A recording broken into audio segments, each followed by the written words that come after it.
चलिए बताइए आप लोग कौन सा चैप्टर ख़त्म हुआ अभी? राष्ट्रपति।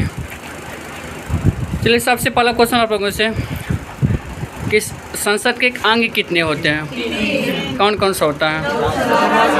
लोकसभा, राज्यसभा और राष्ट्रपति। और संसद के सदन पूछे तब दो, उच्च सदन और निम्न सदन। उच्च सदन में कौन आते हैं? राज्यसभा। राज्यसभा के अधिकतम कितने सदस्य होते हैं? 245 में चुनाव होता है ना, 250 होता है ना, 250, ठीक ना। वर्तमान में कितना 245 है, और 245 में 12 क्या करते हैं? राष्ट्रपति मनोनीत करते हैं। बाकी 233 पे क्या होता है? इलेक्शन होता है, चुनाव होता है। अच्छा, लोकसभा के कितने, लोकसभा अधिकतम कितने हैं? 552। चलिए बहुत अच्छा। तो ये अब लोग क्वेश्चन ये बताना है कि भारत का एक राष्ट्रपति होगा, ये किस अनुच्छेद में कहा गया है? किस में कहा गया है? 52 में, ठीक ना। देश का प्रथम नागरिक कौन होता है? राष्ट्रपति होता है। वर्तमान राष्ट्रपति हैं कौन अभी? रामनाथ कोविंद है, ठीक ना। बात है अनुच्छेद 53 क्या कहता है? अनुच्छेद 53 क्या कहता है? संघ की समस्त शक्ति किसमें, संघ की समस्त कार्यपालिका शक्ति किसमें निहित होगी? राष्ट्रपति में। लेकिन वास्तविक शक्ति किनके पास होती है? प्रधानमंत्री के पास। बहुत अच्छा। बताइए अनुच्छेद 54 क्या कहता है? राष्ट्रपति का निर्वाचन। 454 फिर 9 अंत में आता है निर्वाचन में ना, 54 9 अंत में और निर्वाचन 9 अंत में। तो निर्वाचन किस में है बताइए? 54 में। किसका निर्वाचन? राष्ट्रपति के निर्वाचन, ठीक ना। बात है 55 क्या कहता है अनुच्छेद? निर्वाचन की रीति, निर्वाचन का प्रोसेस जो है किस अनुच्छेद में है? 55 में है। देखिए राष्ट्रपति का कार्यकाल कितने साल का होता है? 5 साल का। इसके पहले भी क्या वो इस्तीफा दे सकता है, ठीक ना। जैसे रामनाथ कोविंद को इच्छा करना हमको नहीं रहना है, तो क्या करेगा? तो इस्तीफा देगा किसको? उपराष्ट्रपति को, ठीक ना। चलिए अब लोग बताइए, जो मैंने क्या बताया, राष्ट्रपति का कार्यकाल कितने 5 साल का होता है ना, 5 साल का होता है। तो ये किस अनुच्छेद के तहत है? अनुच्छेद 56 के तहत, ठीक ना। अनुच्छेद 56 के तहत जब तक 56 इंच का सीना नहीं रहेगा तब तक क्या 5 साल तक शासन कर पाएगा? नहीं। तो याद करने का तरीका है, ठीक ना। तो मतलब राष्ट्रपति साहब को 5 साल शासन करना है तो क्या 56 इंच का सीना बनाना पड़ेगा, मोदी जी जैसा ना। तो अनुच्छेद 56 क्या कहता है बताइए? राष्ट्रपति के कार्यकाल कितना होगा? 5 साल होगा, ठीक ना। बताइए राष्ट्रपति की शपथ किस अनुच्छेद में है? अनुच्छेद किस में है? अनुच्छेद 60 में है, 60 में ना। अच्छा, राष्ट्रपति शपथ किनके सामने लेता है? सुप्रीम कोर्ट के मुख्य न्यायाधीश ना रहे तब जो सीनियर जज हैं उनके सामने, ठीक ना। किसका? सुप्रीम कोर्ट का। सुप्रीम कोर्ट कहाँ है? पूरे भारत में कैट हुआ है? एक। और हाई कोर्ट? हाई कोर्ट तो प्रत्येक राज्य में अलग अलग है, ठीक ना। और कुछ राज्य और कुछ के साथ मिला के एक ठो है, ठीक ना। तो आपका चलेगा चैप्टर तो बताया जाएगा उसमें। और उसके बाद बताइए अनुच्छेद 58 क्या कहता है? योग्यता, राष्ट्रपति की योग्यता। राष्ट्रपति बनने के लिए उम्र कितनी चाहिए? 35 साल। अच्छा, किन को बनने के लिए 35 साल चाहिए? राष्ट्रपति, उपराष्ट्रपति और राज्यपाल। प्रधानमंत्री कहाँ से होगा? 25, ठीक ना। राष्ट्रपति, उपराष्ट्रपति और राज्यपाल बनने की उम्र से कितनी चाहिए? 35 साल। अच्छा, यदि कोई सांसद राज्यसभा से बना है तो उसको उम्र कितनी चाहिए कम से कम बनने के लिए? 30 साल। यदि लोकसभा से बना है तो 25 साल।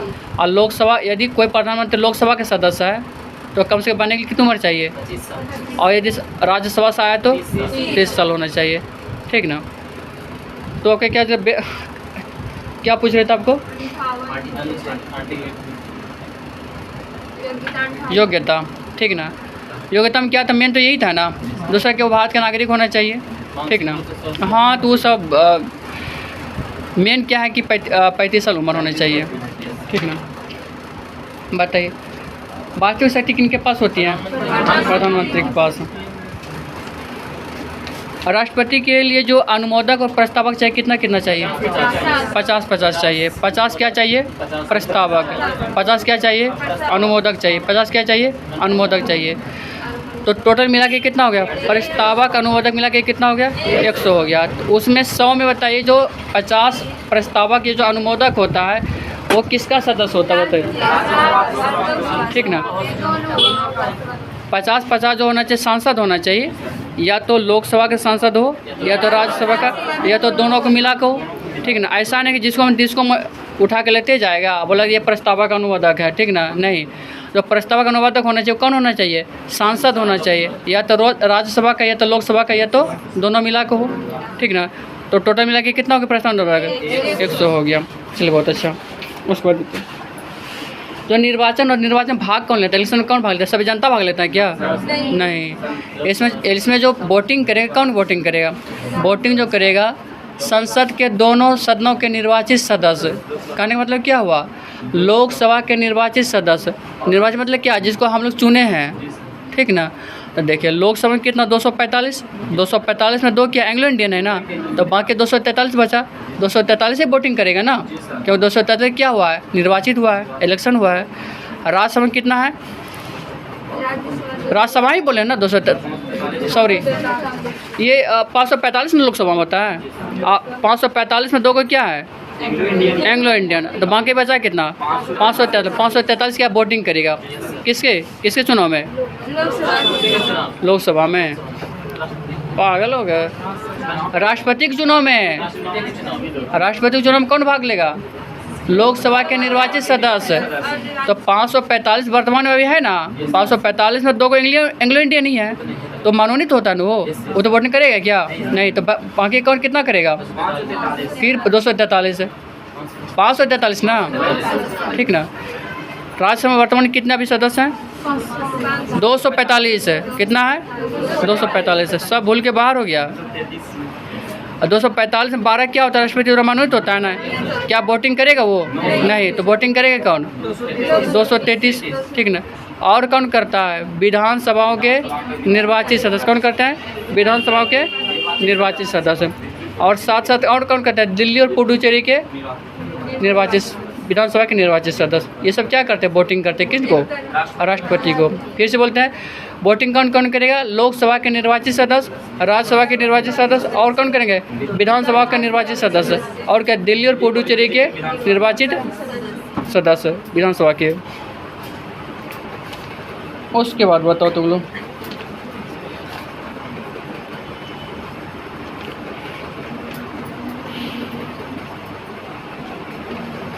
अच्छा, किस अनुच्छेद में कहा गया है कि राष्ट्रपति पुनः निर्वाचन होना चाहिए? अनुच्छेद 57। यदि राष्ट्रपति अपना त्याग पत्र देते तो कितने महीने के अंदर वोटिंग करवाना चाहिए? 6 महीने के अंदर वोटिंग करवाना चाहिए। ठीक ना। उसके बाद बताइए आप लोग। राष्ट्रपति शपथ किस अनुच्छेद में है? 60 में है। भारत का राष्ट्रपति एक होगा किस अनुच्छेद में है? 52 में। चलिए बहुत अच्छा, बहुत बहुत धन्यवाद आप सभी को।